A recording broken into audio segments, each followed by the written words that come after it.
فكر لي كل شيء خلاص، الجبيرة والدعامة. الخشب أكثر من رائع، مهما شكرتك دكتور طارق ما حوفيك في حقك. مرحبا، معكم فاطمة من السعودية.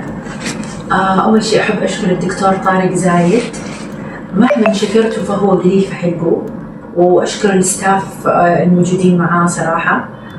دكتور جدا راقي، جدا بروفيشنال في شغله، يعني مهما أقول لكم إنه إنسان فوق الوصف صراحة ما ندمت ولا نقطة إني جيت عند الدكتور طارق. يهتم بالبيشنت، الممرضات يهتموا فيكي 24 ساعة قاعدين معاكي. المستشفى اللي سويت فيها العملية كانت جدا راقية صراحة، كل شيء من A to Z كل شيء بيرفكت. الدكتور أكثر من رائع والستاف اللي معاه أكثر من رائعين. صراحة كانت معاناتي من الخشم كان مكسور من كم سنة، وصار تقريبا سنتين وشوية وأنا أدور على دكتور كويس. صراحة الدكاترة عندنا في السعودية كويسين جدا، بس المواعيد مرة بعيدة، يعني أقرب موعد بعد سنتين ونص.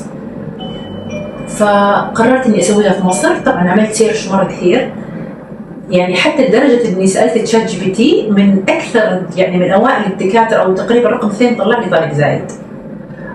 صراحة لما جيت عنده كنت شوية قلقانة لما جيت يوم الاستشارة، بس أول ما دخلت العيادة فيها هدوء وسكون، يعني ما أدري فيها طمأنينة. العيادة الستاف والله من الدكتور إلى أصغر عامل عنده مختارهم بعناية فائقة، يعني بشوشين، ممتازين في شغلهم، حريصين على المريض، طول الوقت هم يسألوا عليكي. يعني صراحة أنا ما شفت اهتمام أكثر من كذا.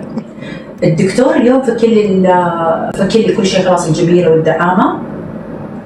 الخشب أكثر من رائع، مهما شكرتك دكتور طارق ما حوفيك في حقك. أشكر جميع العاملين.